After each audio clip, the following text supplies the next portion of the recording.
The morning Clarence Watkins turned 67, nobody at Hargrove Tower remembered. Not the security guard who waved him through the lobby without looking up.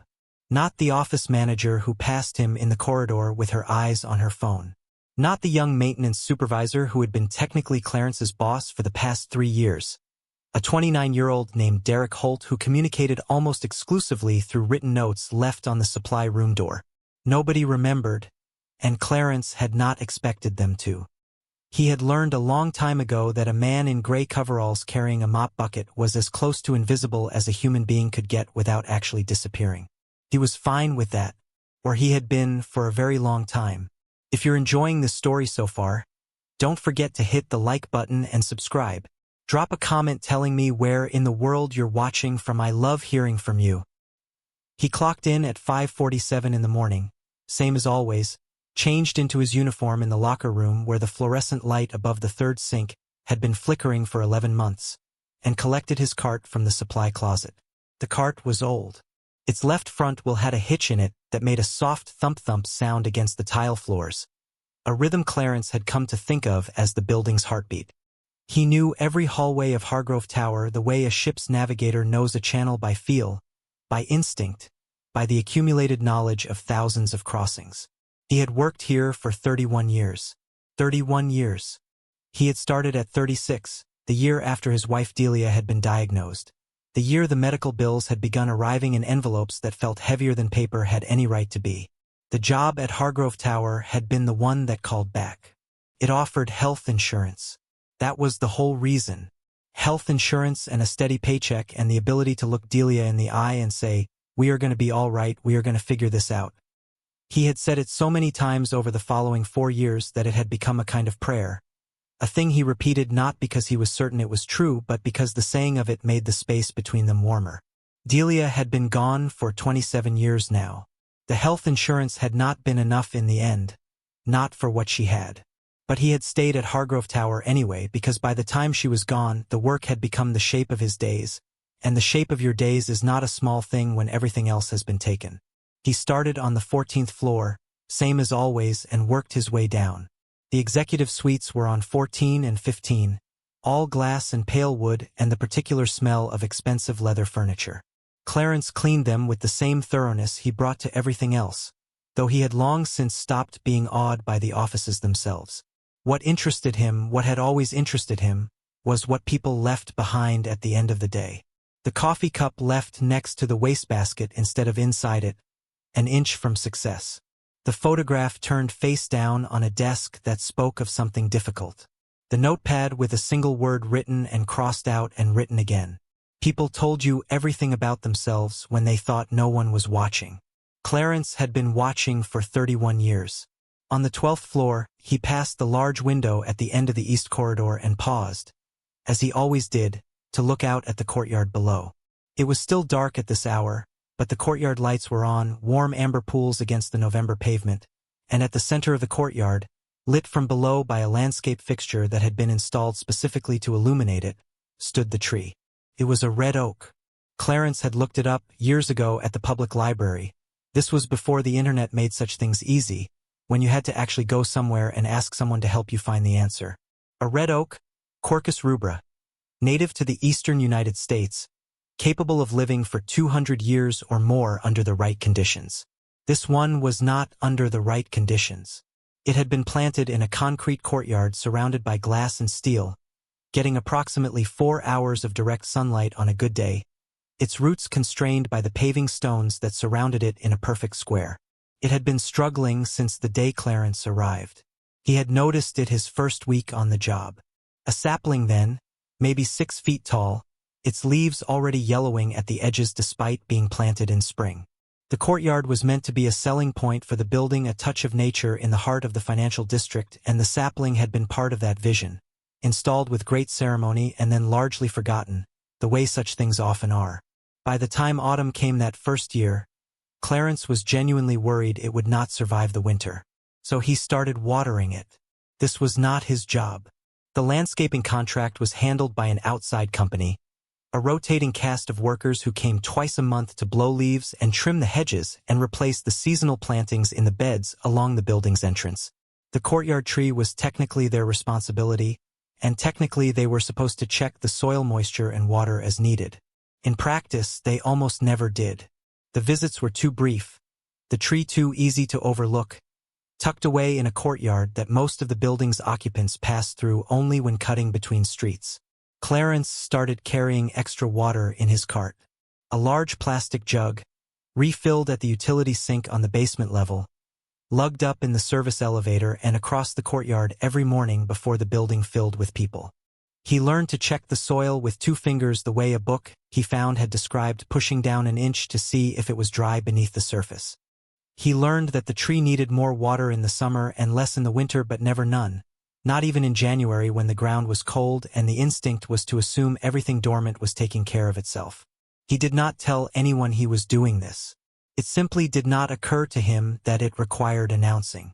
The tree was struggling. He had the means to help. That was the whole equation.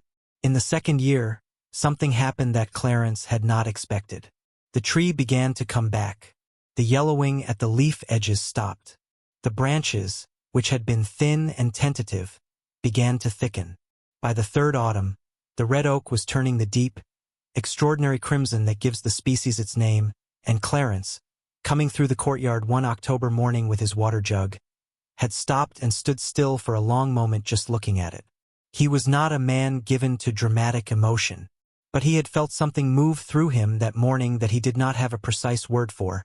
Standing in the amber light of the courtyard lamps as the building hummed awake around him, looking at a tree that had decided to live, he kept watering it. The years arranged themselves around this habit, the way years arrange themselves around any habit that becomes load-bearing, so woven into the structure of daily life that it is no longer separable from it. Summers and winters and the particular quality of early autumn light through the courtyard windows. The way the oak's canopy grew, gradually, season by season, until it spread wide enough that sitting beneath it in the summer became a thing people in the building actually did, eating lunch on the courtyard bench, taking phone calls in its shade, though none of them knew why the tree was healthy enough to offer shade, because none of them had been there at the beginning. Clarence had watched a great many people pass through Hargrove Tower over 31 years. Executives arrived with confidence and left with either more of it or considerably less. Administrative staff came and stayed and became part of the building's texture, or came and left within months, unable to absorb its particular culture. Young people in expensive shoes moved through with the particular velocity of people who believe that moving fast enough will eventually bring them somewhere worth being. Clarence cleaned up after all of them with the same steady, unhurried attention he had brought to the work from the beginning. He had also watched the building itself change. The original ownership group had sold to a real estate investment company 9 years ago, which had sold to a larger firm 4 years after that, which had been acquired 18 months ago by a corporation called Meridian Property Holdings, whose name appeared on the building's management documents but whose actual principles were largely unknown to anyone who worked on the lower floors of the hierarchy. What Clarence knew was that with each transition, the building became slightly less of a place and slightly more of an asset. The small things disappeared first. The Christmas party had gone 6 years ago. The annual staff appreciation luncheon had gone 3 years ago. The building directory in the lobby, which had once listed the names of every business tenant, had been replaced with a touchscreen that nobody ever seemed to use correctly.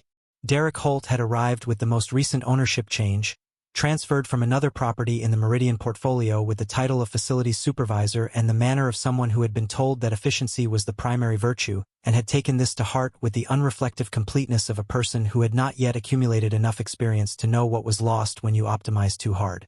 He was not cruel. Clarence had worked for cruel men and knew the difference. Derek was simply incurious, in the particular way of someone who had learned to process people as variables rather than as individuals. He managed by checklist. The checklist said the building's cleaning staff were responsible for interior common areas and assigned offices. It did not mention the courtyard. Therefore, the courtyard was not Clarence's concern, and Derek had mentioned this during his first month, in the way someone mentions a thing they expect to resolve immediately. "You've been going into the exterior courtyard," Derek had said, not as a question. "To water the tree," Clarence had said. "That's the landscaping contractor's responsibility. They don't do it often enough. The tree needs daily water, especially in summer." Derek had looked at him with the particular expression of a man consulting an internal spreadsheet. "That's not in your job description." "No," Clarence had said. "It isn't."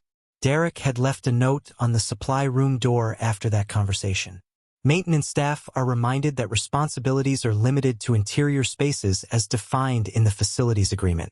Any exterior activity requires prior authorization from the facilities supervisor. Clarence had read the note, folded it carefully, and placed it in his locker. The next morning he had watered the tree. He was not a man who courted conflict. He had lived 67 years by the philosophy that most things did not require a confrontation if you simply continued doing what was right with enough consistency and enough quiet. Derek had not raised the subject again. Possibly he had filed it under issues resolved and moved on. Possibly he had noticed that the tree was, against all odds, the healthiest specimen in the building's landscaping and had decided not to interrogate the reason. Either way, the mornings had continued, and the water jug had continued, and the tree had continued to grow.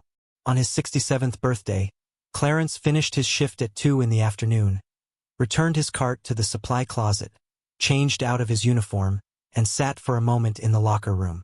Before leaving, he was tired in the particular way that had been accumulating for the past year, a tiredness that was not just about the work but about the years themselves, the compounding weight of them. His left knee had been bothering him since September.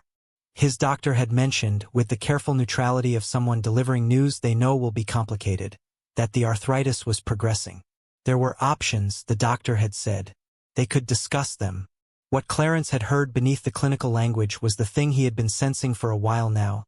The awareness that 31 years of bending and lifting and pushing a cart across tile floors had made its deposits in his body in ways that were becoming harder to ignore. He was not ready to think about what came next. He was not ready to think about what his life looked like without the shape that the work gave it. He sat in the locker room for a few minutes, looking at his hands, which were the hands of a man who had spent his life actually doing things, and then he got up and went home. His apartment was on the 3rd floor of a building 12 blocks from Hargrove Tower. It had 2 rooms and a kitchen and a window that faced east, which meant he got the morning light, which he had always preferred. On the small table by the window, there was a photograph of Delia from their first year together, laughing at something outside the frame. Next to it, a smaller photograph of the two of them at the coast, somewhere in North Carolina, a trip they had taken the summer before she was diagnosed. He had kept these photographs in the same positions for 27 years. They were the last things he looked at before he left in the morning and the first things he looked at when he came home. He made himself dinner, nothing special, a birthday was just another day when you lived alone, and was washing the dishes when his phone rang. He almost didn't answer. He didn't recognize the number. But something made him pick it up. The voice on the other end was a woman, measured and precise, identifying herself as Elena Vasquez from the law offices of Castellan, Rios, and Park. She asked, with careful formality, whether she was speaking with Clarence Arthur Watkins, formerly employed at Hargrove Tower in the capacity of custodial services. Formerly, Clarence said carefully, "I still work there." A brief pause. "Mr. Watkins," the woman said, "I need to let you know that we have been attempting to reach you in connection with the estate of a Mr. Raymond Hargrove. I understand the name may be familiar to you. Raymond Hargrove passed away 11 days ago. He was 91 years old. He was the original owner and developer of Hargrove Tower." Clarence stood very still in his kitchen with the dish towel in his hand. "There is a letter," Ms. Vasquez continued, "written by Mr. Hargrove and addressed specifically to you, with instructions that it be delivered directly and in person. There are also other matters connected to the estate that we would like to discuss with you at your earliest convenience." Clarence looked out his east-facing window at the night sky over the city. He had never met Raymond Hargrove. In 31 years, he had never once laid eyes on the man who owned the building where he worked. He did not know how Raymond Hargrove knew his name. "I'll come tomorrow," he said, "because that was what you said when a lawyer called and told you a dead man had left you a letter." After he hung up, he stood in the kitchen for a long time. Then he went to the window and looked out at the city lights and thought about the tree and about 31 years and about Delia and about the particular way that life sometimes holds things in reserve for so long that you have stopped expecting them. He did not sleep well that night. But in the morning, as always, he got up before 5, and the east window gave him the first gray light coming in, and he made his coffee, and he looked at the photographs on the table, and then he put on his coat and walked the 12 blocks to the law office of Castellan, Rios and Park, because Raymond Hargrove had written him a letter and he intended to read it. The offices of Castellan, Rios and Park occupied the 4th floor of a building in the financial district that was older than Hargrove Tower and considerably more worn at its edges, the kind of place that communicated seriousness through accumulated gravity rather than renovation.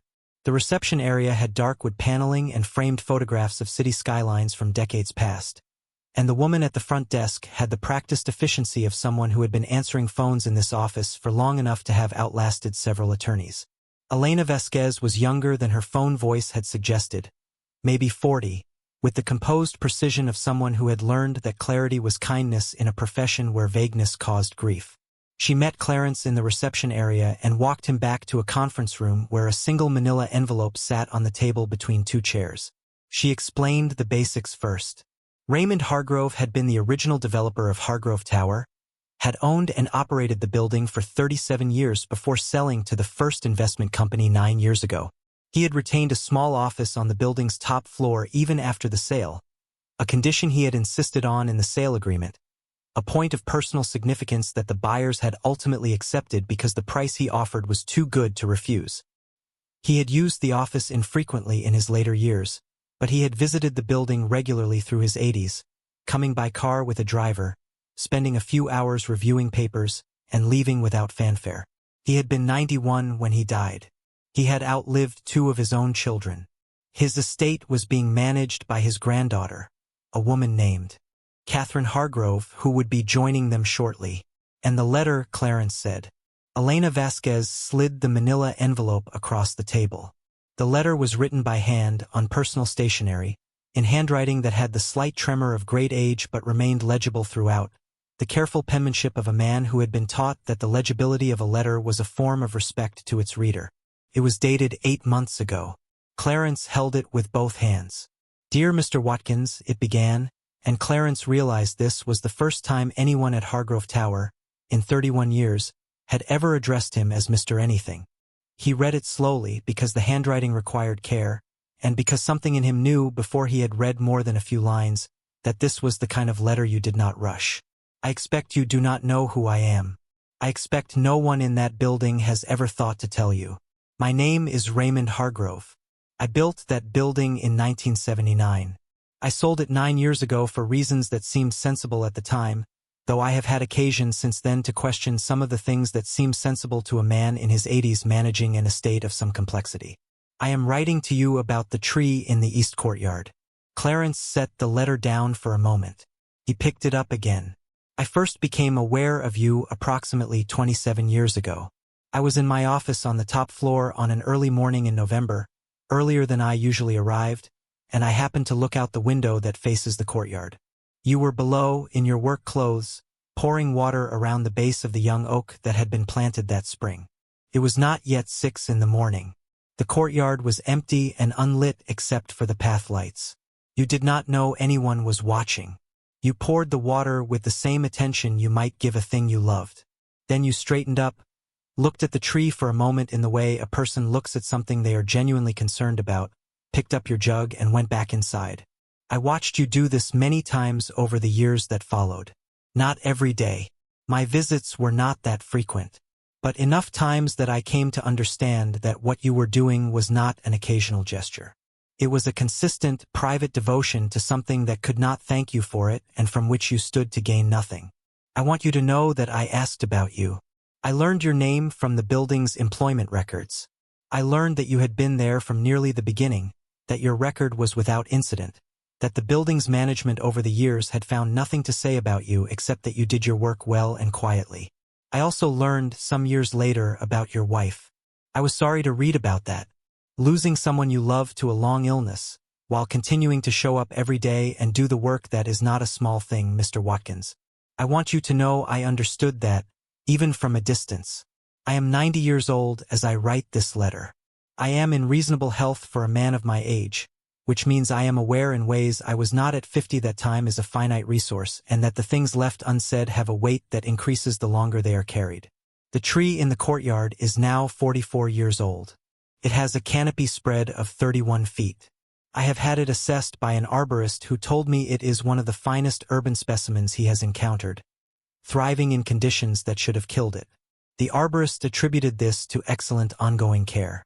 I know what that care was and who provided it.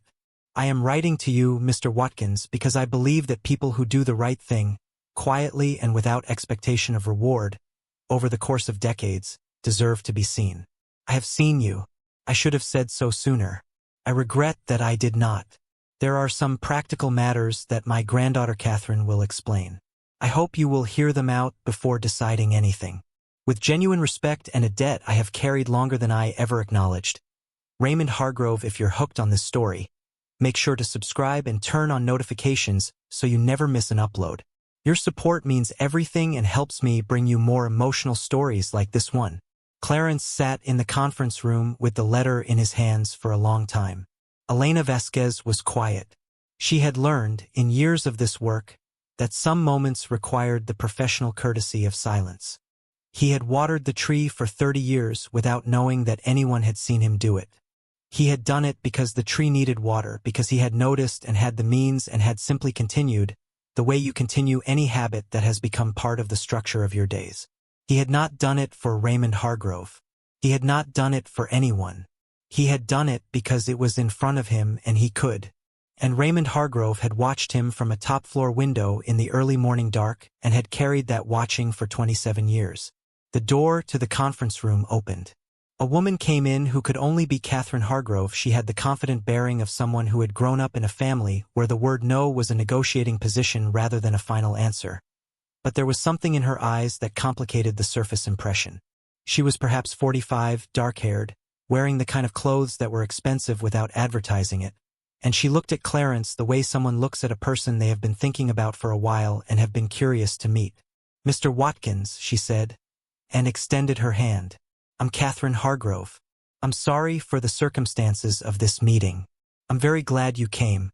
"I didn't know he'd ever seen me," Clarence said. He was still holding the letter. Catherine sat down across from him.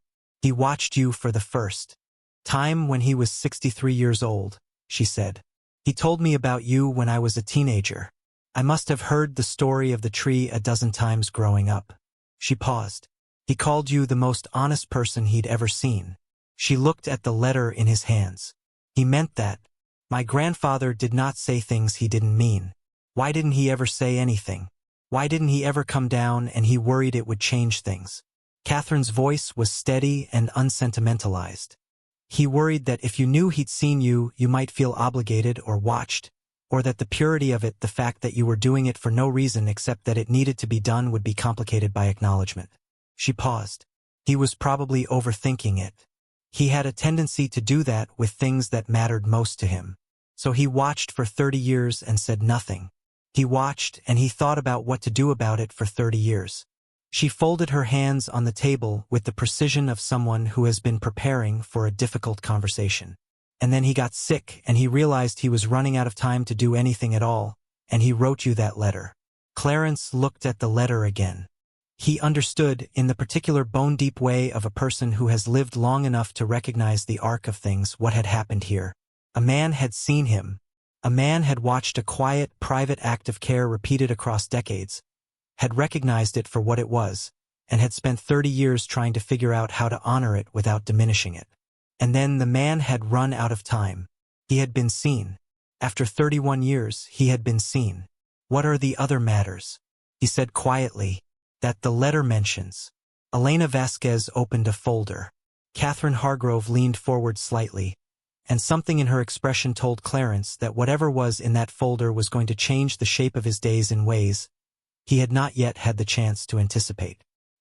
He put the letter down on the table in front of him, smoothed it with one hand, and looked across at Catherine Hargrove, who looked back at him with her grandfather's letter between them like a bridge. "I'm listening," he said. The folder contained documents. Clarence was not a man who spent much time with legal documents, and Elena Vasquez walked him through each one with the clear, methodical patience of someone who had learned that the kindest thing in these moments was to be completely plain. Raymond Hargrove had, 8 months ago, amended his estate with a specific provision. He had established a trust, modest by the standards of a man who had built a building in the financial district but significant by any measure Clarence had ever applied to his own life, funded in the amount of $340,000, designated solely for the benefit of Clarence Arthur Watkins. The trust included no conditions except one, which Raymond Hargrove had apparently insisted upon personally and which his granddaughter had not contested. The one condition was this: that Clarence be told before anything else about the letter. The money was secondary. The letter came first. There was also a second provision, separate from the trust. Catherine Hargrove explained it herself, which told Clarence something about how she felt about it. The building went through several ownership changes after my grandfather sold it, she said. He remained connected to it in limited ways, his personal office, his occasional visits, but he had relinquished operational control entirely. However, he retained a small equity stake in the original sale agreement, a provision that transferred to his estate. It's a complicated financial structure that I won't bore you with entirely, but the practical outcome is that his estate, and therefore I, as executor, have a degree of influence over the building's new management company that is more significant than the ownership percentage would suggest. Clarence waited. The Meridian Company that currently manages Hargrove Tower has been in negotiation with us about several matters connected to my grandfather's estate. She continued. I have requested, as part of those negotiations, that the building's facility staff and specifically its longest-serving employee be treated with a standard of regard appropriate to someone who has contributed 31 years of excellent service. Derek Holt, Clarence said. Catherine Hargrove looked at him. My supervisor, Clarence said. He's been trying to get me to stop watering the tree. Catherine's expression did not change, but something behind it did. She glanced at Elena Vasquez, who made a small note. Describe that situation to me, please, Catherine said, with a directness that reminded Clarence powerfully of someone explaining that they were actually the owner of the restaurant and that the manager had just been terminated. So Clarence described it. He described it plainly, the way he did everything: the note on the supply room door, the conversation about job descriptions, the continued morning trips to the courtyard with the water jug, Derek Holt's choice to let it go without pressing further. Catherine listened without interrupting. When he finished, she was quiet for a moment. Then she said, Mr. Watkins, my grandfather built that building. He planted that tree. He wanted it there because he believed that a building in the middle of a city should have something living in it that people could see and sit near and feel something from. She paused. You are the reason that tree is still alive. The building's management can take whatever position they like about job descriptions. But that tree is alive because of you, and I intend to make certain that the people who currently manage that building understand exactly what they have been benefiting from for 30 years without knowing it. Clarence was quiet for a moment. He looked at the trust documents on the table in front of him. He looked at the letter still smoothed flat beside them. He thought about 5:47 in the morning, about the amber courtyard lights, about the hitch in his cartwheel, about 31 years. He thought about Delia, who had believed, with a conviction she never argued for because she believed things didn't require argument to be true, that the small acts were the ones that mattered. Not the large gestures, not the grand moments, but the daily, unremarkable, continued choices to do the right thing when nobody was watching and there was nothing in it for you. He had married her partly because of that belief, because he recognized it and shared it, and he had carried it forward as a form of loyalty to her in the years since she was gone. Raymond Hargrove had watched him carry it from a window 40 feet above in the early morning dark, and had recognized what he was seeing, and had spent 30 years deciding how to say so. Clarence picked up the letter and folded it carefully along its original creases. I'll need to keep working, he said. It wasn't about the money, and Catherine Hargrove seemed to understand this immediately, because she simply nodded. The work is what the days are made of. I don't want to stop. Nobody is asking you to stop, she said. We're asking you to let us make the conditions of that work better, and to understand that what you've been doing has mattered to more people than you knew. She paused. My grandfather came to that building in his last years partly because of you. He didn't know if you'd still be there each time he visited. But when he looked out that window in the early morning and saw you in the courtyard, it reminded him of something he believed about people that he was afraid he was forgetting. What was that? She looked at him steadily. That most people, given the chance, will do the right thing. That ordinary kindness is more common than cruelty. It's just quieter.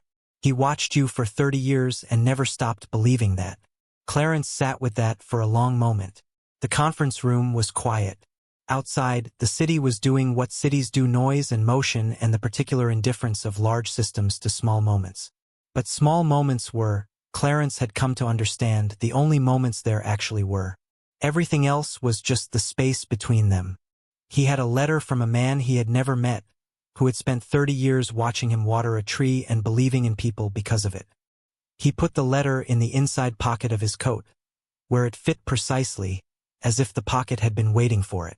"All right," he said. "Tell me the rest."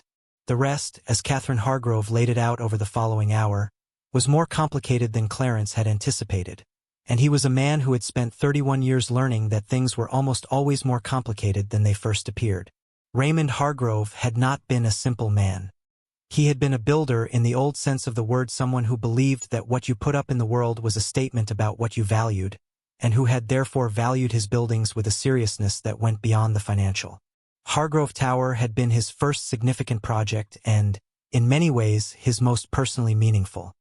He had designed it with an architect friend who had since died, had overseen its construction through 2 years of complications and cost overruns and a steel shortage that had nearly ended the project before it began, and had opened its doors in the spring of 1979 with the particular pride of someone who has made something real out of something that existed only in their imagination. The sale 9 years ago had not been his choice in the way choices feel when you make them freely. He had been 82, managing an estate of increasing complexity, facing pressure from family members whose relationship to the building was entirely financial, and dealing with the early stages of the cardiac condition that would govern the last decade of his life. He had sold because the alternative, watching the building deteriorate under management he could no longer oversee, had seemed worse than letting go entirely while he still could. He had negotiated the top-floor office and the equity stake as consolation, as ways of remaining connected to something he could not quite bring himself to fully release. The equity stake, Elena Vasquez explained, was structured in a way that Raymond Hargrove's estate attorney had been quietly pleased about for years, because it gave the holder, now Catherine, as executor, certain approval rights over major decisions affecting the building's operational structure. It was not controlling interest. It was something more specific and in some ways more useful: the ability to require consultation on decisions relating to staffing policy and building character, a phrase that Raymond Hargrove had apparently insisted upon and that his buyers had accepted without fully understanding what they were agreeing to because it sounded vague and unthreatening and they had been focused on other numbers. "Building character," Catherine said, "allowed me to raise certain concerns about how the current management company has been operating the property." She was precise without being combative, which Clarence recognized as a kind of skill. "I have raised those concerns formally in writing over the past several weeks. Some of them relate to the facilities staff specifically." Clarence thought about the flickering fluorescent light above the third sink in the locker room. 11 months. He thought about the walk-in refrigerator on the 7th floor that made a grinding noise when it cycled, which he had reported 3 times. He thought about the supply room door that did not close fully unless you lifted it slightly and leaned your shoulder into it, which he had reported twice and which had been marked resolved on the maintenance log without anyone actually fixing it. "What kind of concerns?" he asked. Catherine opened a second folder. "Turnover rate among facilities staff has increased significantly since Meridian took over management," she said. "They've had 4 custodial employees leave in 18 months. She looked at him. "You're the only long-term staff member remaining in that department." She paused. "Do you know why people have been leaving?" Clarence was quiet for a moment. He was not someone who spoke about other people's situations without their permission, a habit so ingrained he barely recognized it as a choice anymore. But the question was direct, and the person asking it seemed to have the right reasons for asking. "The hours changed," he said finally. "When Derek Holt took over, the scheduling changed. People who had been working days for years got moved to split shifts." He paused. "One woman, name of Rosalie Fuentes, she'd been here 9 years. Had a son in middle school she was picking up every day at 3. They moved her shift to end at 5. She couldn't make it work. She left in February." Catherine wrote something in the folder. "Anyone else?" "Man named Gerald Timms. Good worker, very thorough. Derek flagged him twice for taking too long on the executive floor bathrooms. Gerald's view was that thorough was the job. Derek's view was that fast was the job. Gerald left in the spring. Another note. How have you navigated it? Clarence looked at his hands. I've been here long enough that most things wash over me, he said. And I'm not easy to rattle. He paused. Also, I'm the first one in every morning. There's nobody to observe me at 5:47. By the time Derek gets in at 8, whatever I've done is done. Catherine almost smiled. My grandfather would have appreciated that, she said. He had a similar philosophy. He called it the early morning principle. He said the best work in the world gets done before anyone arrives to have opinions about it. Clarence looked at her. He thought about Raymond Hargrove in his top-floor office in the early morning dark, looking out at the courtyard, watching a man water a tree. He thought about what it meant to do the right thing before anyone arrived to have opinions about it. He thought that Raymond Hargrove had understood something important and had spent 30 years keeping it to himself, and that this was both a grace and a small loss, because things understood alone were things only half complete. What happens next? Clarence said. With the building. With Derek. Catherine set her pen down. She folded her hands in the way of someone who has thought carefully about the order in which to say things and has decided on directness. Meridian Property Holdings is not a bad company, she said. They are a company that optimizes. They look at properties as collections of efficiency metrics, and they manage toward those metrics without a great deal of attention to what's lost in the optimization. She paused. I have been in conversation with their senior management about the Hargrove Tower property specifically. My grandfather's estate provides me some leverage I intend to use carefully. Meaning what exactly? Meaning that I've requested a formal review of current facilities management practices, with specific attention to staff treatment and retention. I've also requested that any decisions affecting long-term staff at the property and specifically its longest-serving employee be subject to prior discussion with the estate. She met his eyes. I am not going to let them push you out, Mr. Watkins. My grandfather asked me specifically and directly not to let that happen. That was the last conversation I had with him before his condition progressed to the point where conversations became difficult. He said, find Clarence Watkins and make sure he knows someone saw him, and make sure he's protected. Clarence sat with this. He did not trust easily, not because he was suspicious by nature, but because he had lived long enough to know that good intentions at a distance had a way of becoming complicated when they met actual circumstances. He had seen management changes before. He had watched each transition come with promises of improvement and leave with a slightly thinner sense of what the building owed its people. He had no particular reason to believe that Catherine Hargrove, whose grandfather he had never met and who had no practical understanding of what his days actually looked like, could deliver what she was describing. But she had come. She had sat down across from him with the letter and the documents and the unhurried seriousness of someone who had thought about this, and she was looking at him now with the particular attention of someone who was actually listening for his answer rather than waiting for the space to give their next planned statement. He decided to be honest. I appreciate what you're trying to do, he said, and I understand your grandfather's intentions. But I want to be direct with you about something. Please, she said.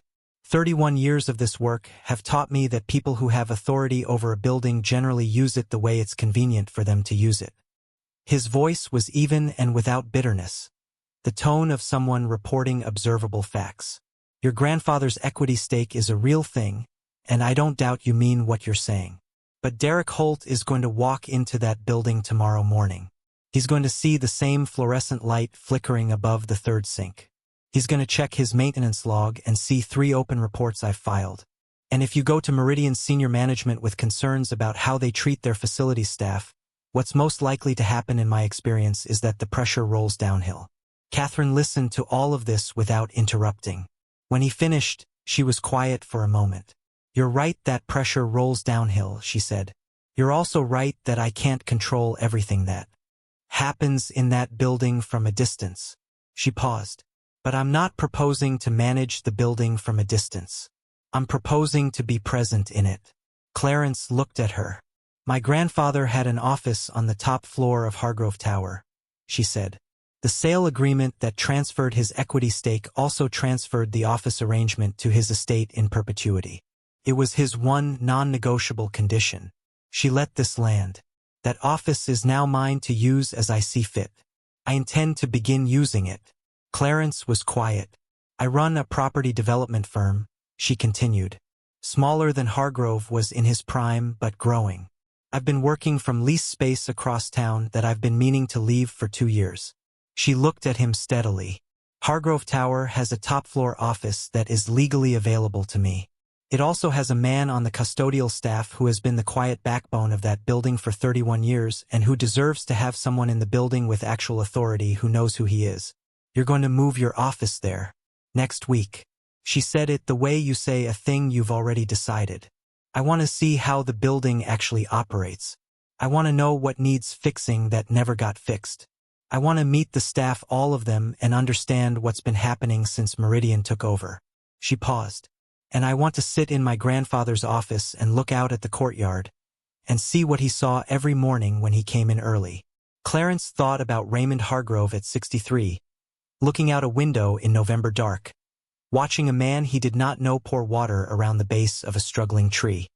He thought about what it might have meant to that man, in the complexity of a life that had required him to sell something he had built, to watch that daily, private act of care continue unchanged beneath him.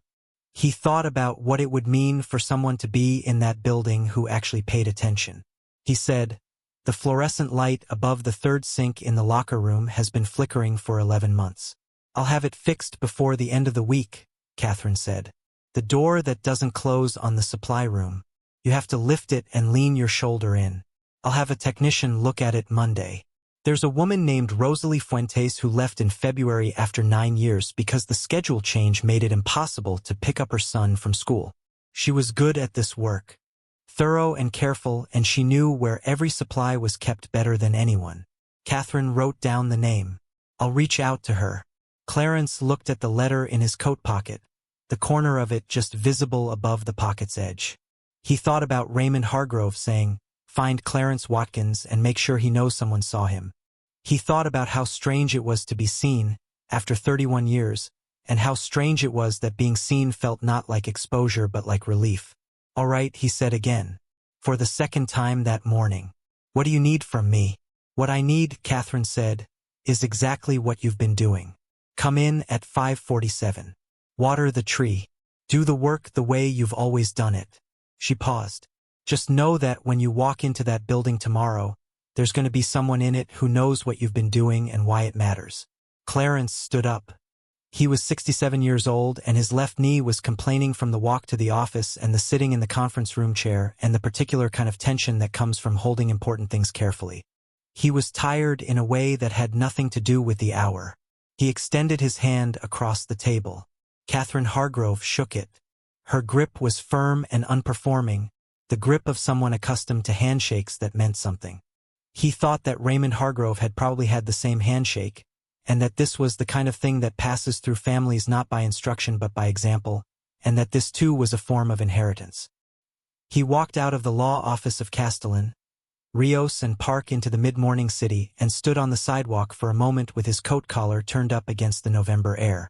The financial district was in full motion around him, people moving with purpose in every direction, the particular energy of a city block where significant amounts of money were being thought about simultaneously. Clarence was not thinking about money. He was thinking about a tree that was 44 years old and had a canopy spread of 31 feet, thriving in conditions that should have killed it. He was thinking about an old man in a top-floor window who had believed in ordinary people.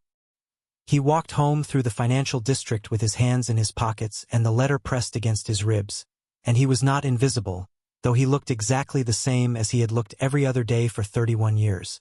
Something had shifted, not in the city or in the morning or in anything external, but in the specific quality of his own awareness of himself, the sense that the shape of what he had done was visible to at least one person who had taken the time to look. It was enough. He was beginning to understand, considerably more than he had expected to receive from any morning for a very long time. He was back at Hargrove Tower at 5:47 the following morning, same as always. The lobby guard waved him through without looking up. The elevator to the basement was slow, same as always. The supply closet held his cart, and the cart's left front wheel made its soft thump-thump against the tile as he pulled it out into the corridor.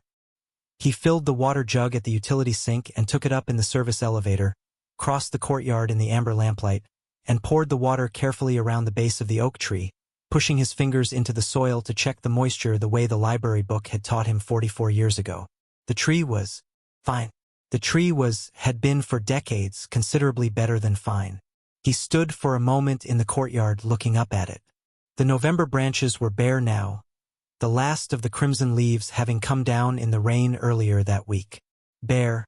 The oak revealed the architecture of itself, the branching pattern, the thickening trunk, the way the limbs had found their angles over 4 decades of reaching toward whatever light was available. It was, he thought, a beautiful tree.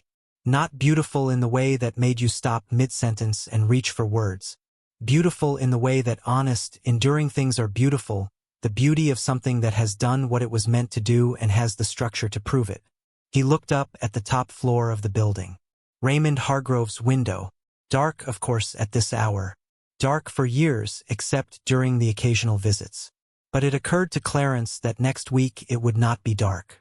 Next week, Catherine Hargrove would be in that office, and whoever was in that office could look down and see the courtyard. Could see the oak.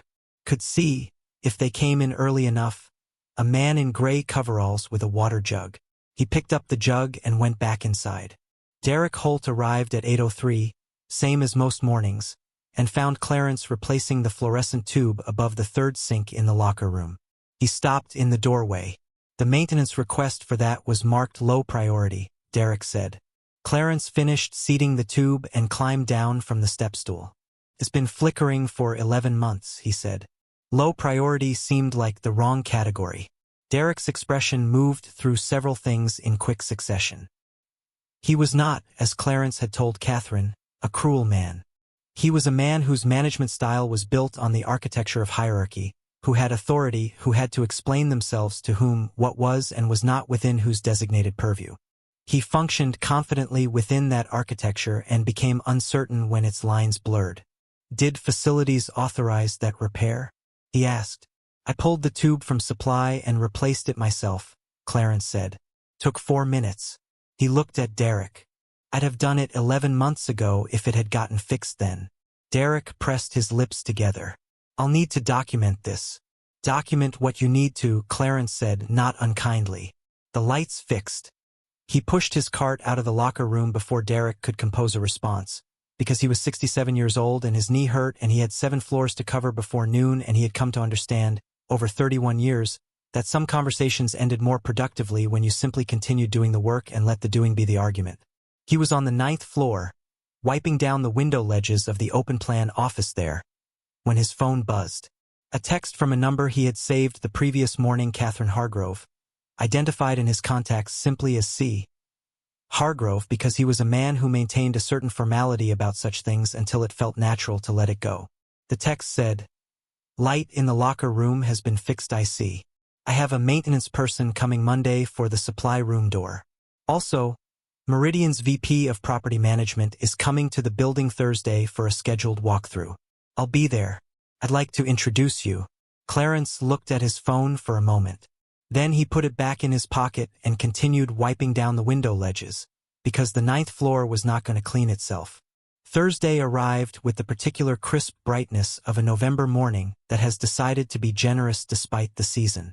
Clarence was on the 14th floor when Catherine Hargrove came out of the elevator accompanied by a man in a charcoal suit, who moved with the efficient purposefulness of someone accustomed to walking through spaces and making rapid assessments of them.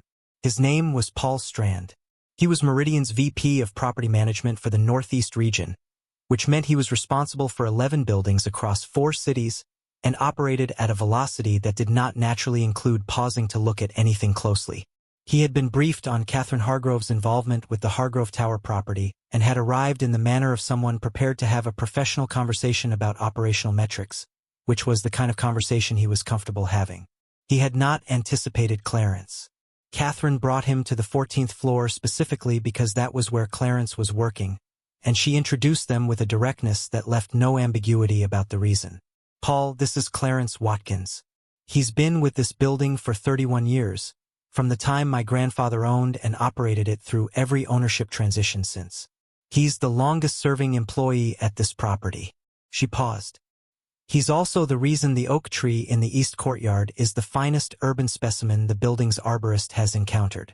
Paul Strand shook Clarence's hand with the reflex of someone who shook many hands and found himself, briefly, making actual eye contact with the person across from him rather than calculating the next part of his itinerary. He seemed mildly surprised by something, though he kept his expression professional. 31 years, he said. That's remarkable. This building is remarkable, Clarence said, because it was true and because he believed in saying true things when the opportunity was there. It was built carefully. You can tell even now. Paul Strand looked at the corridor around him, as if seeing it through a slightly different lens. Then he looked at Catherine, and something passed between them that Clarence did not have the full context for but recognized as the beginning of a negotiation's second stage. They walked the building together, the three of them, for the better part of 2 hours. Clarence had not been consulted about this in advance, but Catherine had clearly planned it, because the route they took covered every floor where there were outstanding maintenance issues, every space where the difference between what the building had been and what it had become under efficiency-focused management was most visible. In the basement locker room, Clarence showed Paul Strand the door that had been repaired on Monday and the 3 others in the corridor that had similar issues not yet addressed. Paul Strand took photographs on his phone and typed notes he sent to someone immediately. On the 7th floor, Clarence demonstrated the grinding noise from the refrigeration unit. Paul Strand made a call while standing in front of it. In the supply room, Catherine showed Paul the note that Derek Holt had left on the door 11 months ago about staff responsibilities being limited to interior spaces as defined in the facilities agreement. She had obtained a copy from the building's internal communication records, which, as a holder of certain estate-related rights to building information, she had the standing to request. Paul Strand read the note twice. Is this standard Meridian communications policy? Catherine asked, with the calm of someone who already knew the answer was no. Paul Strand put the note in his jacket pocket. I'll be following up with your facilities supervisor, he said. His voice was carefully neutral, the voice of a man who had just added something to a list that was going to require action he had not planned for this morning. They ended in the courtyard. The oak tree in November was not at its most dramatic. That was October, when the crimson was at full intensity, or May, when the new leaves came in with that particular tender brightness of spring growth. But even bare, in the low November light, it was arresting. The canopy spread was visible even without leaves, the architecture of its branching revealed, the sheer scale of what had grown in this constrained space made plain. Paul Strand stood in the courtyard and looked at the tree for longer than Clarence had expected him to. How old is this? He asked. 44 years, Clarence said. Planted in the spring of 1979, same year the building opened. Paul Strand looked at the trunk, the circumference of it, the way it rose from the courtyard paving with the confidence of something that had decided it was going to stay. The landscaping contractor services this? He said. They come twice a month, Clarence said. Paul Strand looked at him.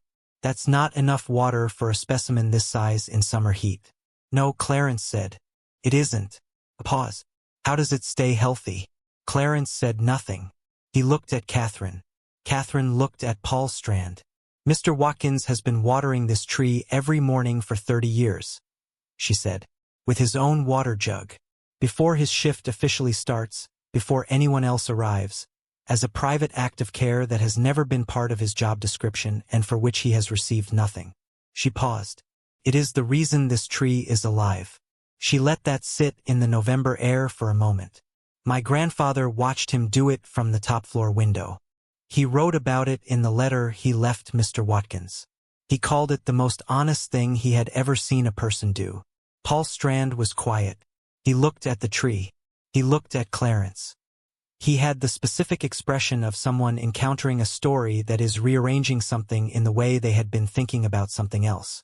Clarence looked up at the top-floor window. This time it was not dark. Catherine's light was on. She had been in the office since early morning, and the light was warm and steady against the November sky. He thought about Raymond Hargrove, 90 years old, writing a letter by hand on personal stationery about a man he had watched water a tree. He thought about what it meant to see something true and ordinary and to decide it mattered enough to say so. He thought about Delia, who had always said that the things that lasted were the things done without an audience. He had watered the tree for 30 years without an audience. He had an audience now. He was not sure yet what to make of that. "What happens to the tree when I'm not here?" he said. Not to anyone in particular. It was a question he had been carrying for a while without fully articulating it. Catherine and Paul Strand both looked at him. "My knee," he said. "The arthritis. I'm 67. I'm not going to be able to do this at 5:47 every morning indefinitely." He said it plainly because plain was the only language he knew for important things. The tree needs someone to think about it. It needs someone in this building who knows what it needs and checks on it and doesn't leave it to a contractor who comes twice a month and doesn't stay long enough to actually look. Paul Strand turned to Catherine. He said something that surprised Clarence. "We could put it in the facilities contract," he said. "Explicitly. Daily watering during growing season, regular soil checks, someone specifically designated. Not the landscaping contractor, someone in-house who actually knows the tree." Catherine looked at Clarence. "That would need to be someone you trained," she said. "Someone who learned what you know about it." Clarence thought about this. He thought about the library book he had found 27 years ago and about the arborist's assessment and about the way you checked moisture with 2 fingers, pushing down an inch. He thought about all the things he knew about this specific tree, in this specific courtyard, in this specific building, that were not in any manual anywhere. "I can do that," he said. "Good," Catherine said. Paul Strand was already typing on his phone. He paused and looked up at Clarence. "How soon can you start?" he asked. "The training." Clarence looked at the tree. He looked at the building rising above the courtyard, all glass and pale stone, the top floor light warm in Catherine Hargrove's window. "Tomorrow morning," he said. 5:47. "Whoever it is needs to be here that early." Paul Strand almost smiled. "I'll make sure they're there." 2 weeks after the walkthrough, Derek Holt was transferred. It was not a firing. Clarence had not asked for that and would not have, because it was not his business to manage the consequences that followed from other people's choices, only to attend to his own. What he heard, through the building's corridors in the way you hear things in any building where people work in proximity, was that Derek had been reassigned to a smaller Meridian property across town, presented with a performance review that apparently required a significant conversation, and replaced at Hargrove Tower by a facilities supervisor named Marion Okafor, who had come from a different Meridian property and whose first act upon arriving was to walk the entire building, taking handwritten notes and asking the custodial staff what was broken that they had stopped reporting because nothing happened when they did. Clarence told her about the ventilation unit on the 3rd floor that vibrated when it cycled. She wrote it down and it was fixed within the week. He told her about the supply of paper towels for the executive washrooms that somehow always ran short by Thursday, which meant the last shift Thursday and the first shift Friday were scrambling. She adjusted the supply order. The scrambling stopped. He told her about Gerald Timms, who had been marked slow by Derek but was, in Clarence's view, simply thorough, which was a different thing entirely. Marion looked at the separation paperwork, looked at the performance record, and made a call. Gerald came back in December, not to the executive floor that had been the source of the dispute, but to the lower floors where his thoroughness was an asset without controversy, and he seemed, in the first weeks back, to be the specific quality of happy that comes from returning to a place that had not deserved to lose you. Rosalie Fuentes did not come back, because she had found a position closer to her son's school with better hours, and she was, as she told Catherine Hargrove in the conversation Catherine had with her, genuinely in a better situation than she had been in February. But she also said, in that same conversation, that she was glad to know someone had noticed. That it had not been nothing, the 9 years, the way she had done the work, the leaving that had felt like being erased. Someone had gone back and looked and said the name of what had happened, and that mattered. Sometimes that mattered more than the practical outcome. Clarence heard about this secondhand, from Catherine, who told him because she believed he should know the full picture of what had rippled outward from the morning she had brought him to the conference room with the manila envelope on the table. He thought about Delia again when he heard it, about the way she had always said that the small acts mattered not because of what they produced but because of what they said about the person doing them, about the way that being witnessed, truly witnessed, by even one person could retroactively make a thing real that had begun to feel like it might have been nothing. Catherine Hargrove was in the top-floor office every morning by 7:30 now. She kept the blinds on the courtyard-facing window raised.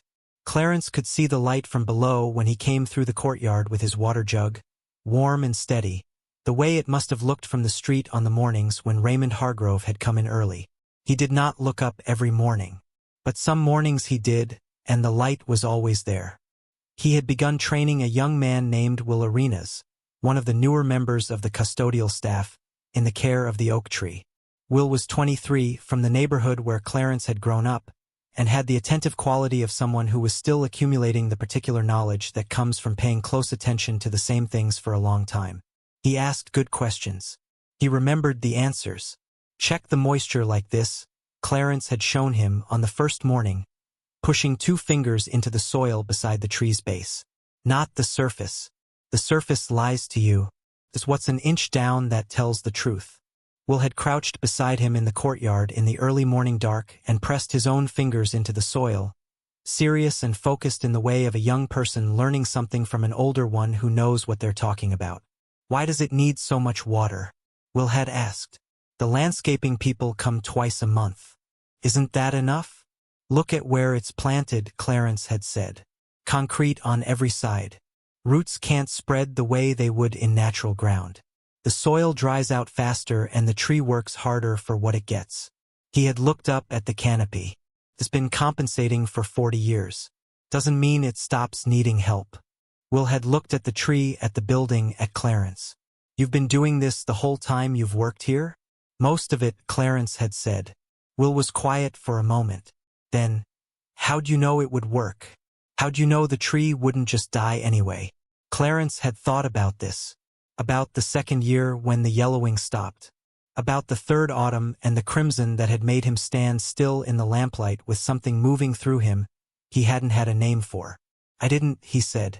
But it needed water. I had water. That was enough to start. Will had nodded slowly, in the way of someone filing a thing away not just as information but as understanding, the kind that settles indifferently from things that merely enter the ear. They came every morning now, both of them. Will was learning the rhythms, the seasonal adjustments, the particular attention the tree required in August heat versus November chill. Clarence was learning how to pass something forward, which was its own kind of skill, different from the doing of the thing but connected to it in ways he was still discovering. He was in the middle of this, in the 3rd week of Will's training, on a morning that had the brittle bright quality of late November cold, when Catherine Hargrove came down to the courtyard for the first time. He had not expected her there. She was bundled in a dark coat, a travel mug in one hand, moving across the courtyard pavement toward him with the purposeful stride of someone who has decided to do a thing and is doing it. It was 6:15. The building was quiet around them. The sky above the courtyard was the particular deep blue of pre-dawn, beginning its slow conversion to gray at the edges. She stopped a few feet away and looked at the tree. Up the full height of it, then at the canopy spread, then at the trunk. She was quiet for a long moment. I've been looking at it from the window, she said finally. Every morning for 3 weeks. But it's different from up there. She paused. It's bigger than I understood from the window.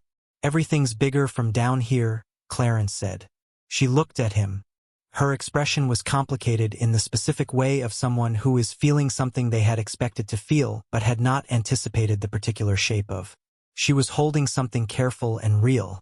He watched me standing here, she said. Not as a statement about her grandfather exactly, more as a thought arriving into words. Standing right here, basically. Every time he came in early, she looked up at the top-floor window. He could see this exact spot. Clarence looked up at the window with her. The light was on. Her light, in her grandfather's office. Warm against the pre-dawn blue. He used to tell me this story, Catherine said, her voice quieter now. When I was little, he used to tell me that somewhere in the world, right now, there's somebody doing the right thing quietly without anyone watching, just because it needs to be done. He said it was the most important thing to remember when you were discouraged. He said it was always true even when you couldn't see it. She paused. I used to think it was something he made up. A grandfather's story, you know. Something to teach a lesson. Clarence waited. It wasn't made up, she said. He watched you do it for 30 years and it kept him believing that people were basically good. She turned to look at him directly. You kept him believing that. Clarence stood in the courtyard in the early morning cold with the water jug in his hand and the oak tree behind him and thought about Raymond Hargrove, a man he had never met, keeping faith with the idea that ordinary people were basically good, because of something a janitor had done before anyone arrived to have opinions about it. He thought about the years it took, the accumulation of them, the way a thing done daily without recognition became, over enough time, a kind of testimony. He thought about Delia saying the things that lasted were the things done without an audience. He had not known he had an audience. He had had one. And the audience had kept his faith in people for 30 years, which was perhaps the strangest and most unexpected consequence of watering a tree that he could have imagined. And also, in some way he was still making sense of, the most right. He said, "I'm going to need you to be here more mornings. At this hour." Catherine looked at him, surprised. "Because I'm training Will," he said. "And Will needs to understand what the tree looks like at this hour in late November, when the soil behaves differently from how it does in August." He paused. "And because your grandfather kept this vigil for 30 years and somebody from his family should know what it looks like from down here, not just from the window." Catherine Hargrove looked at him for a long moment. Then she looked at the tree. Then she set her travel mug down on the courtyard bench and said, "Show me what you check first." So Clarence showed her. He showed her how to push 2 fingers into the soil beside the root base. He showed her the drainage point at the edge of the paving where water pooled incorrectly in heavy rain and needed to be cleared. He showed her how to read the lower branches for signs of stress. The slight curl at the leaf edge in late summer that meant it needed more water. The way the bark looked in November versus in March. She listened the way her grandfather had apparently watched with complete attention and no performance of it. Just genuine absorbing focus. She asked one question. "How long before Will can do this alone?" "Spring," Clarence said. "By May he'll know the tree." She nodded. "Good." Will Arenas was watching from across the courtyard, pretending to check the drainage cover but clearly paying attention to something more than drainage. He was 23 and still at the stage of his life where watching older people move through difficult things with steadiness taught him more than any instruction. Clarence caught his eye and gestured him over. "Come and meet Catherine Hargrove," he said. "She's going to be coming down in the mornings. She needs to know what we know about this tree." Will came over with the slight self-consciousness of a young man being introduced to someone of obvious significance, and Catherine shook his hand with the same firm, unperforming grip she had given Clarence in the conference room, and looked at him with the same attention, and said, "Tell me what you've learned so far." And Will, who was 23 and still accumulating the knowledge that comes from paying close attention over time, told her everything he had been taught, in the pre-dawn courtyard, beneath the bare branching canopy of a red oak that was 44 years old and had a canopy spread of 31 feet and was, against every reasonable expectation, not only alive but thriving. December came the way it always came to the financial district, with a cold that had teeth in it and the particular quality of light that turned the glass faces of the buildings into mirrors of a gray sky. Hargrove Tower put up its seasonal decorations in the lobby. This was new. Marion Okafor had suggested it and Catherine Hargrove had approved it, and the result was modest and genuine rather than the performative excess of a building trying to look festive for its own promotional materials. A wreath on the door. Small lights along the lobby desk. Nothing that required anyone to feel something they didn't feel. Clarence noticed these things the way he noticed everything about the building, not with commentary but with the quiet registration of someone for whom a place has become a kind of extended self, known so thoroughly that any change, however small, arrives as information. He also noticed other things. The staff moved differently now. Not dramatically, these were not people whose lives had been transformed overnight, and he would have been suspicious of any change that announced itself that loudly. But the small measures of a working environment had shifted. People stayed a few minutes past their shifts without the resentful clocking out energy that had characterized the last year of Derek Holt's management. Marion Okafor's morning check-ins had become something people actually attended rather than endured. The supply room door closed properly. The light above the third sink was steady. He did not take credit for any of this because it was not his to take. He had simply continued doing what he had always done. The consequences were the consequences of other people's choices: Catherine Hargrove's decision to engage, Paul Strand's response, Marion Okafor's competence, Will Arenas's willingness to learn. He had been a thread in it, but threads are not the same as the cloth. Catherine had kept her word about the mornings. She came down to the courtyard 2 or 3 times a week at first light, sometimes with her travel mug and sometimes without, and she and Clarence and sometimes will stood beneath the oak tree in the early cold and talked about the tree or about the building or, increasingly, about other things entirely.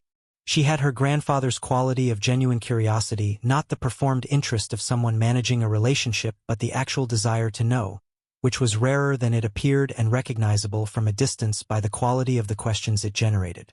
She asked him about Delia one morning in the second week of December. Not intrusively but with the careful directness she brought to everything that mattered. He had mentioned Delia in passing something about why he had taken the job originally, and Catherine had filed it with the attention she gave all significant information and returned to it when the moment felt right. Clarence told her. Not everything, because everything was 35 years of a life shared and then 31 years of a life carried forward alone, and not all of that was for a courtyard at 6 in the morning. But the shape of it. The diagnosis, the bills, the health insurance, that was the reason he had taken this specific job. The 4 years that followed. The photographs on the table by the east window. The way a person became the structure of your days so completely that when they were gone the structure remained and you moved through it like water through a riverbed, shaped by what was no longer there. Catherine listened without filling the silences. When he finished, she was quiet for a moment. Then she said simply, "She sounds like someone worth staying for." Clarence had not heard it put that way before. He thought about it for the rest of the morning. The week before Christmas, Elena Vasquez called from the law office of Castellan, Rios and Park with a question she said Catherine had asked her to raise, though the careful formality of it suggested Catherine had wanted him to hear it through official channels first, to give it the weight it deserved. The trust, Elena said, had been structured with a degree of flexibility that Raymond Hargrove had built in specifically because, she said with the slight tone of someone quoting rather than editorializing, he did not want Clarence to feel that the money dictated what came next. The trust could be used however Clarence chose. Living expenses if he wanted to retire. Medical costs given the knee. Travel if he had places he had always meant to go. Education for someone he wanted to support. Or it could simply sit in its account and grow, if he was not yet sure. What he wants to know, Elena said, is whether you've thought about what you want. Clarence sat in his kitchen at the table by the east window with the photographs of Delia on the surface in front of him and thought about this for a long time. He had not spent much of his life thinking about what he wanted. This was not the same as not having wants. It was more that the architecture of his days had been built around what was needed: Delia's care, the job, the building, the tree, and in a life built around what was needed, wants existed in a different register, quieter and less insistent. He had kept them company the way you keep company with things you don't expect to act on. A certain recognition without urgency. What he wanted, he discovered when he actually looked at it directly, was not complicated. He wanted to keep working. Not indefinitely, not without regard for the knee or the years. He was 67, and not a man who refused information but not yet done. The work was the shape of the days, and the shape of the days was what remained of everything he had built. He was not ready to release it. He wanted Will Arenas to know the tree by May, the way he had said. He wanted to be there to see that happen, to stand in the courtyard and watch a 23-year-old press 2 fingers into the soil beside the root base and make the correct assessment. Without being told. He wanted the fluorescent light above the 3rd sink to stay fixed. This was a small want, and he recognized its smallness, but it was real. He called Catherine directly, not through Elena Vasquez, because some things were better said to the person rather than through the channel. "I've thought about what I want," he said when she answered. "Tell me," she said. "I want to keep working through the spring." He paused. "After that, I'll see how the knee is and what the doctor says and make a decision about what part-time looks like. But I'm not ready to walk out of that building and not come back. Not yet." "All right," Catherine said. That was it. No argument, no alternative proposal, just a straightforward receiving of what he had said. "For the trust," he said. "I've been thinking about what to use it for. I'm listening. There's a woman named Rosalie Fuentes. She left the building in February. She's in a better position now, I understand, but she has a son. And the son is in middle school, and middle school is the point where things go either way for kids, and the difference is often whether there's money for the programs and the opportunities that make the difference between going one way or the other." Catherine was quiet for a moment. "You want to use part of the trust for her son's education." "I want to set up something that can be used for that and for others like it," he said carefully. "Not just Rosalie's son. Other people's children. People who worked in this building and gave years to it and were ground up by a management style that treated them as interchangeable. He paused. Your grandfather built something. The people who maintained it for 31 years built it too, in a different way. That should count for something. The silence on the line was the particular silence of someone receiving something they had not expected and were taking seriously. I can work with the estate attorney on a structure for that, Catherine said finally. A fund. Connected to the trust but distinct from it. We can name it however you like. Clarence thought about this. He thought about the library book he had found 27 years ago. The one that had taught him how to check soil moisture, how to read a tree's distress signals, how to know when something needed help before it was too late. Call it the early morning fund, he said. Catherine was quiet for a moment. Then he would have loved that. Clarence looked out his east window at the December sky, gray and still. He looked at the photographs on the table, Delia laughing at something outside the frame, the two of them at the coast in North Carolina in the summer before everything changed. He thought about Raymond Hargrove, 90 years old, pressing a pen to personal stationery with a trembling hand, writing a letter to a man he had never met about what he had watched from a window. He thought about how strange it was, the way a life accumulated meaning in the spaces where you weren't performing it. In the early morning dark, before anyone arrived. In the private consistency of a thing done because it needed doing. In the small, daily, unremarkable choices that were not small at all when you looked at the length of them laid out together. He was going to keep working through the spring. After that, he would see. January brought snow, which the oak tree accepted without complaint, its bare branches holding it lightly and releasing it as the temperature rose through the day. Clarence and Will came to the courtyard every morning, and Clarence taught Will how winter care was different from summer care.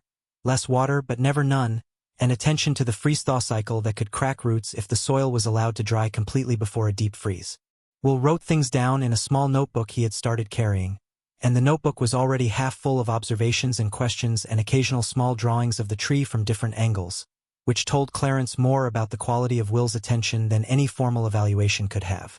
Marian Okafor stopped by the courtyard one morning in January, bundled against the cold, watching the two of them work.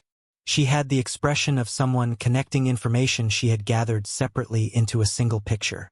This is what you've been doing every morning, she said. All this time. Since my second year, Clarence said. Marian looked at the tree, then at the building.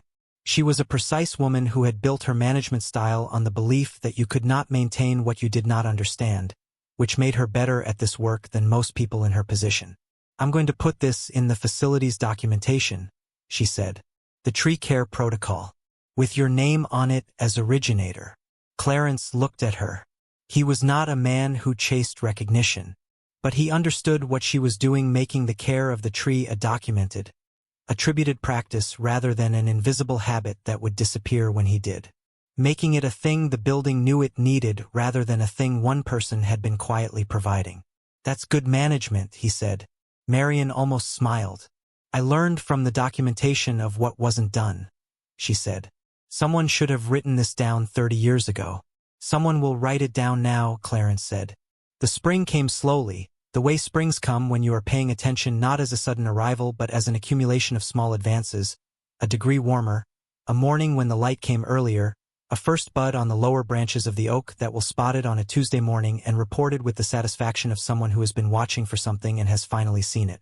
Clarence was there when Will noticed the bud. He stood beside the younger man and looked at the small green point emerging from the branch and felt something settle in him that he recognized, after a moment, as the feeling of a thing completed. Not finished. Completed was different from finished. Finished meant done. Completed meant arrived at its right shape. He had watered the tree for 30 years. He had trained the person who would water it after him. The tree was alive and the knowledge of how to care for it was being passed forward. And somewhere in the accumulated meaning of all of that was something he did not have a precise word for, but that moved through him on that April morning in the courtyard as clearly and simply as the warmth that was beginning to come back into the air. Catherine came down that morning too, with her travel mug, and stood with them under the budding branches, and the three of them looked up at the tree together in the early light. Will said, "By May." Clarence said, "Yes." Catherine said nothing. She looked up through the branching canopy at the sky above the courtyard, which was the particular pale blue of early spring, and her expression held something private and complete that Clarence recognized as the expression of someone fulfilling a debt they have carried for a long time. Her grandfather had watched from the window for 30 years. She was standing beneath the tree. He thought that Raymond Hargrove would have considered this the right outcome. Not the trust, not the legal negotiations with Meridian, not the management changes, those were important, but they were the logistics of what mattered, not the thing itself.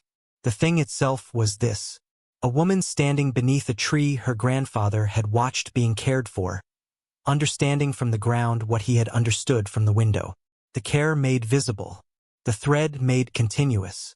2 weeks before Clarence's last full-time shift, Catherine came to find him on the 14th floor where he was working through his morning routine. She had something with her. A small framed photograph, perhaps 8 by 10, black and white, the kind of photograph that had been taken with intention rather than convenience. She held it out to him without preamble.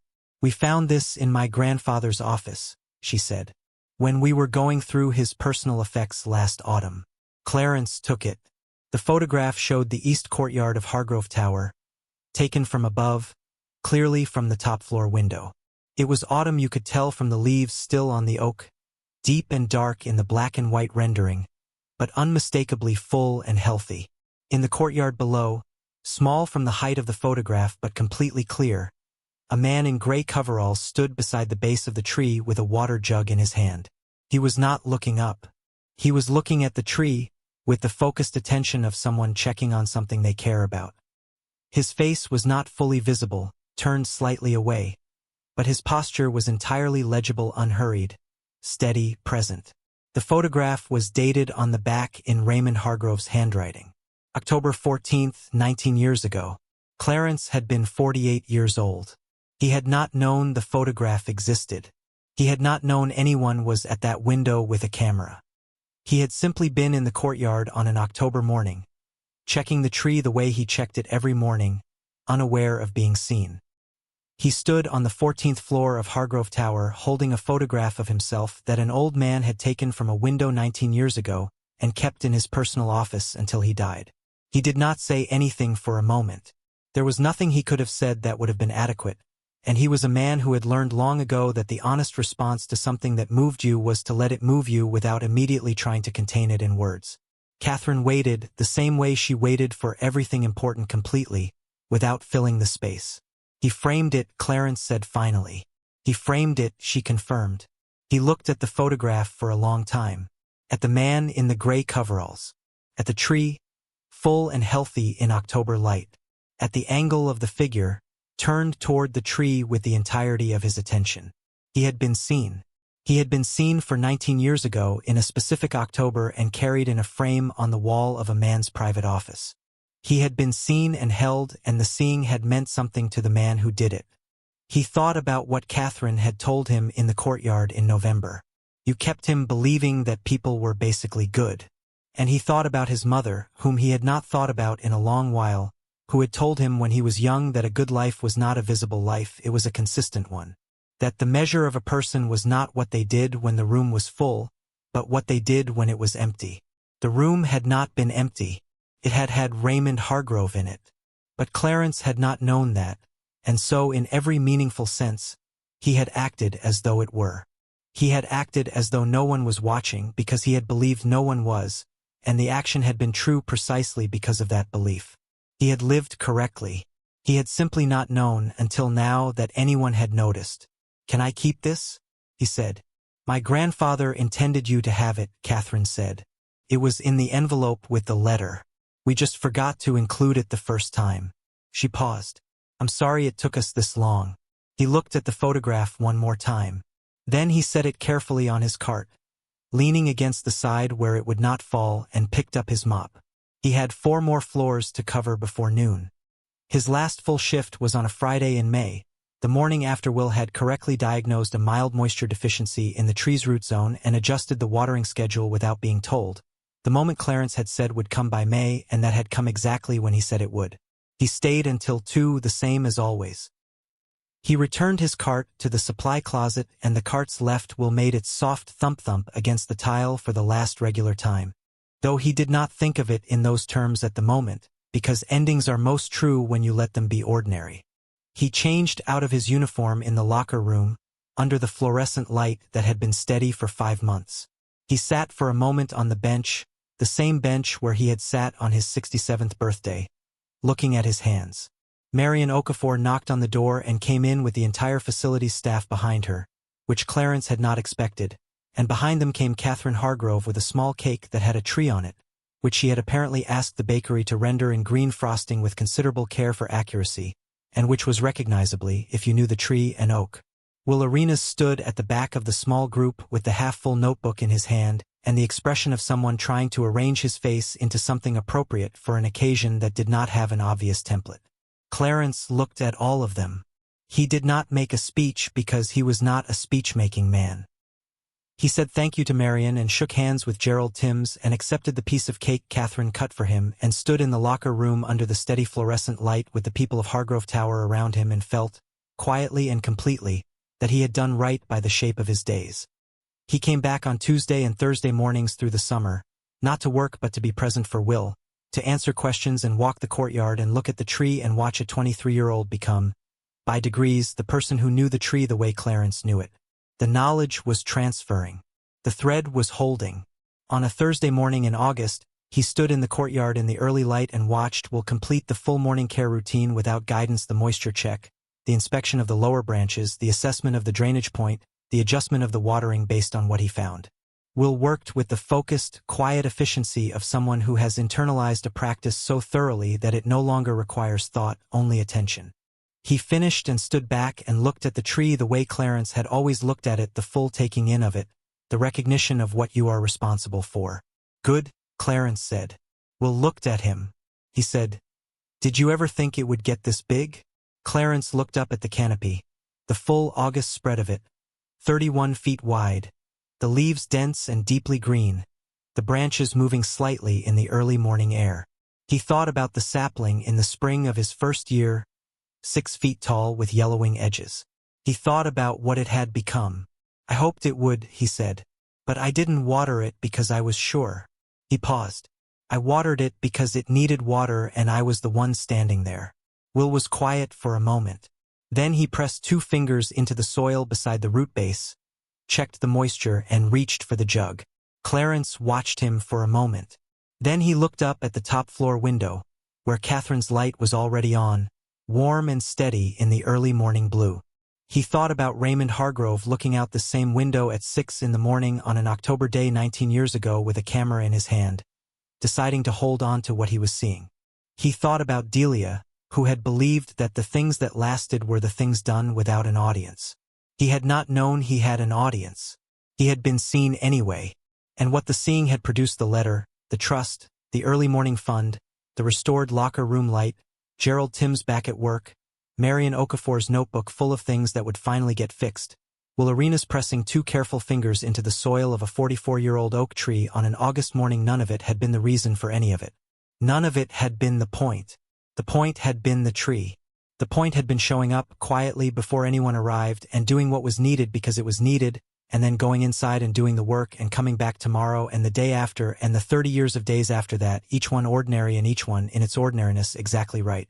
Clarence Watkins walked home through the August morning with the city coming awake around him, 12 blocks from Hargrove Tower to the building with the east-facing window, and when he got to his apartment he made his coffee and sat at the table and looked at the photograph Catherine had given him, which now lived in a small frame beside the photographs of Delia. The man in the gray coveralls looking at the tree. Scene. He sat for a while in the morning light coming through the east window, the light he had preferred for 67 years, and he thought about nothing in particular, which was its own kind of gift, available only to people who have done what they came to do. Outside, the city moved through its morning. Ordinary. Irreplaceable. He drank his coffee and watched the light. Thank you so much for watching until the end. If you loved this story, check out the other videos on your screen now. I think you'll really enjoy them. And don't forget to subscribe if you haven't already. See you in the next story.